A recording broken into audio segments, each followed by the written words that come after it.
আরেকজন ছিল আব্দুল্লাহ ইবনে মাসউদ রাদিয়াল্লাহু তাআলা আনহু। দুই আব্দুল্লাহ, আব্বাস গেল, আরেকজন হচ্ছে মাসউদ।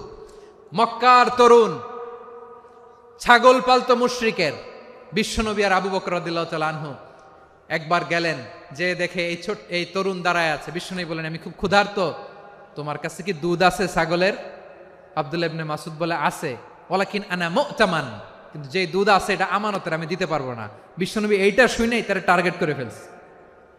আনা মুতামান, দুধ আছে কিন্তু এটা আমার মালিকের, আমি তো দরদ দেখায় আমার মালিকের দুধ আপনি পথিক, আপনারে দিতে পারি না। বিশ্বনবী টার্গেট করে ফেলছেন, এরে আমার কাজে লাগাইতে হবে। বিশ্বনবী বললেন, আচ্ছা ঠিক আছে, দুধ দিও না, কিন্তু এমন ছাগি আছে কিনা যেই ছাগির সাথে কোনো ছাগলের মিলন হয় নাই, তার ওলানে দুধও আসে নাই, বাচ্চাও নাই, এরকম ছাগির থেকে যদি আমি দুধ খাই তাহলে তো সমস্যা নাই।